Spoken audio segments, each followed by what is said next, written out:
आका अलैहिस्सलाम ने जंग लड़ी, गज़वा बदर लड़ा।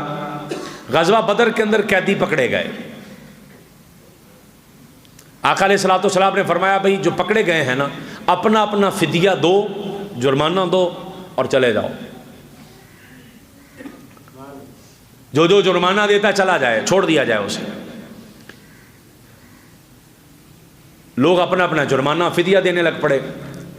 नबी पाक सल्लल्लाहु ताला अलैहि वसल्लम के सगे चचा हज़रत अब्बास आ गए, कहने लगे या रसूल अल्लाह सल्लल्लाहु ताला अलैहि वसल्लम, मैं तो नहीं आया था जानबूझ के, मुझे तो ये ज़बरदस्ती लेकर आए थे साथ। वो भी कैदियों में आ गए, वो भी पकड़े गए। काफिरों की तरफ से उन्होंने भी जंग लड़ी है, बदर की जंग, मुसलमानों के ख़िलाफ़ जंग लड़ी। लेकिन कुर्बान जाएँ आका अलैहिस्सलाम के। चचा आके कहने लगे या रसूल अल्लाह, ये तो मुझे ज़बरदस्ती लेकर आए, मैं तो पहले मुसलमान हो गया हूँ। आका अलैहिस्सलाम ने फरमाया हाँ आप मुसलमान हो गए होंगे पहले, लेकिन फिदिया देना पड़ेगा। चचा अब्बास फिदिया देना पड़ेगा। तो हज़रत अब्बास कहने लगे मेरे पास तो पैसे है ही कोई नहीं, मैंने कहाँ से देने हैं। तो आका अलैहिस्सलाम ने फरमाया चचा अब्बास, ओ जो पैसे मेरी चाची को दे के आए हो, वो जो घर में मेरी चाची को देकर आए हो पैसे, हजरत उम्मे फजल को देकर आए हो, वो कहाँ गए। तो कहने लगे या रसूलल्लाह वो तो मुझे पता था या उन्हें पता, आपको किसने बताया।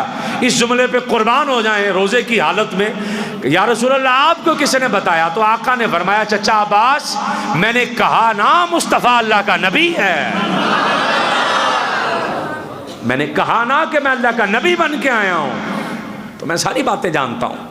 हज़रत सैयदना अब्बास रज़ी अल्लाह ताला अन्हु आपने वो फिदिया मंगवा के दिया और आका ने फरमाया चचा इसके बदले बेहतर मिलेगा। ये कुरान की आयत भी है 10वें सिपारे में कि 2 इससे बेहतर मिल जाएगा। तो उन्हें फिर उससे बेहतर मिल गया, 20 गुलाम मिले जो कमा कमा के ला ला के देते थे हज़रत अब्बास को। तो हज़रत अब्बास कहा करते थे मुझे हुजूर की दुआ लगी है, मुझे हुजूर की दुआ लगी है।